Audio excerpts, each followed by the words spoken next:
una familia que casi nunca aparece en televisión, pero que según miles de teorías, controla bancos, gobiernos y hasta guerras.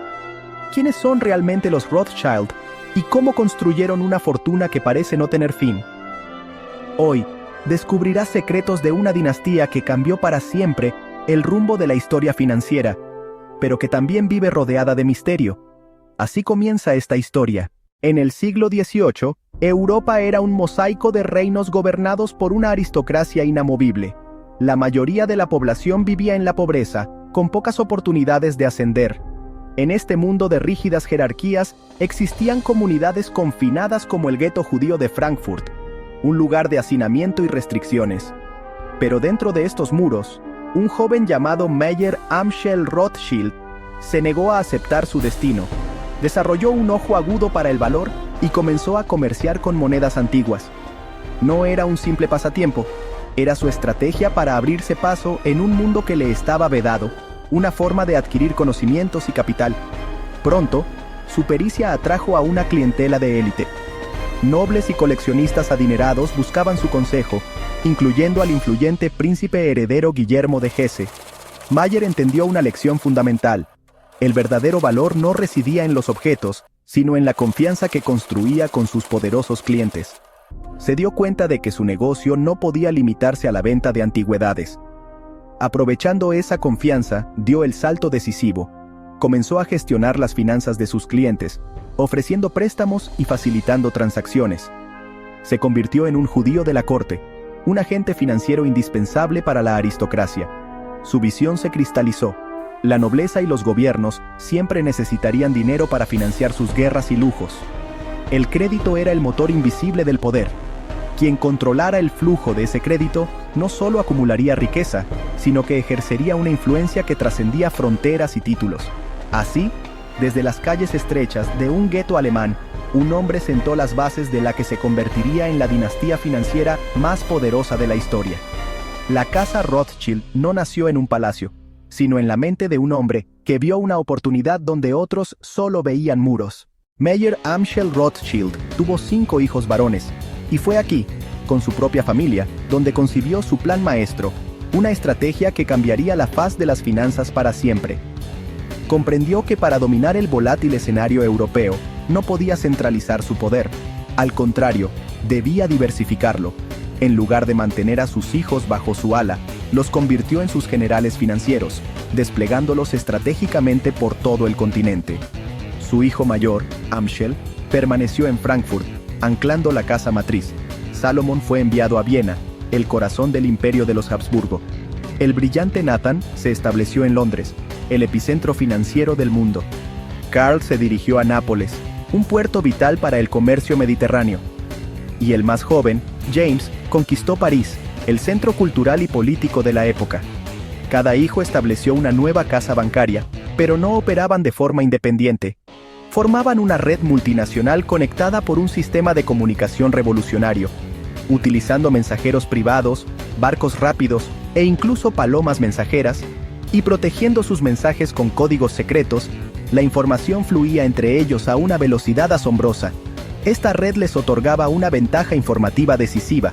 Recibían noticias sobre batallas o crisis económicas días, a veces semanas, antes que los propios reyes y sus gobiernos. Así, cuando un monarca necesitaba un préstamo para una guerra, los Rothschild ya sabían qué bando tenía más probabilidades de ganar, qué activos se devaluarían y cuáles se dispararían. Podían especular con bonos del gobierno, financiar a ambos bandos para garantizar un beneficio, y dictar términos con una confianza absoluta, sabiendo el resultado del juego antes de que se jugara la última carta. Mientras los imperios se jugaban su destino en los campos de batalla, los Rothschild veían algo muy diferente. Ellos veían oportunidades de inversión. Pero el momento que cimentaría su leyenda, el golpe maestro que resonaría a través de los siglos, ocurrió en el año 1815. El escenario, la batalla de Waterloo.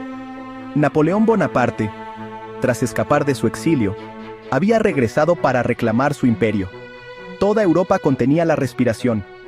El resultado de esta única batalla no solo decidiría el destino de Francia, sino el equilibrio de poder de todo el continente.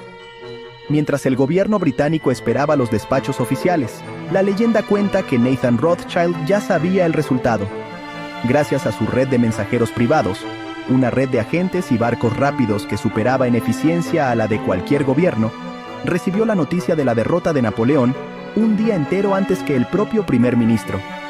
Con esta información, que valía una fortuna incalculable, podría haber comprado discretamente bonos del gobierno, sabiendo que su valor se dispararía. Pero Nathan no era un hombre de jugadas pequeñas. Vio una oportunidad no solo para ganar, sino para dominar. En lugar de actuar sobre la certeza, decidió crear una ilusión y manipular el mercado. Se dirigió a su pilar habitual en la Bolsa de Londres y con un rostro sombrío, comenzó a vender masivamente sus bonos del gobierno. Los demás corredores llegaron a una única y aterradora conclusión. Si Rothschild vendía, significaba que Wellington había perdido. El pánico se extendió como un incendio. Todos se apresuraron a vender sus propios bonos como si Inglaterra hubiera perdido, provocando un colapso. Cuando los precios se desplomaron, en el punto álgido del pánico que él mismo había orquestado, Nathan dio la orden contraria. Silenciosamente, a través de sus agentes, compró todo a precio de ganga, adquiriendo una porción masiva de la deuda británica por casi nada. Al día siguiente, al confirmarse la victoria británica, el mercado explotó de euforia. Los bonos subieron y la fortuna de Nathan se multiplicó exponencialmente. Algunos estiman que aumentó su riqueza 20 veces en un solo día, consolidando a la casa Rothschild como la fuerza financiera más poderosa de Europa. Microhook, un solo movimiento en la bolsa, pudo haber valido más que el tesoro de toda una nación. Aunque algunos historiadores debaten los detalles, la historia quedó como leyenda y símbolo del poder financiero moderno, encapsulando el método Rothschild: usar la información como un arma, entender la psicología de masas y tener el coraje de apostar contra el mundo para ganar un premio de dimensiones históricas. Con su fortuna consolidada, los Rothschild financiaron ferrocarriles en Francia, minas en Austria y hasta la construcción del Canal de Suez en Egipto. No eran simples banqueros, eran arquitectos del progreso europeo, pero también sabían que cada avance tecnológico era otra oportunidad para ganar control. Por lo tanto, los gobiernos dependían de ellos. Si necesitaban guerra, pedían préstamos. Si buscaban paz, los intereses aún corrían. Microhook. Los reyes podían perder sus coronas, pero los Rothschild nunca perdían sus intereses. Su riqueza fue tan gigantesca que la prensa del siglo XIX afirmaba que los Rothschild eran más ricos que todos los reyes de Europa juntos. Nadie podía calcular su fortuna exacta, porque estaba distribuida en bancos privados, minas, bonos y oro. Por lo tanto, surgieron rumores que decidían el precio del oro mundial, que manejaban el petróleo antes de Rockefeller y que tenían influencia directa en revoluciones y tratados de paz. Microhook. El dinero puede comprarte un palacio, pero a ellos les compraba países enteros. Sin embargo, tanta riqueza también atrajo odio y conspiraciones.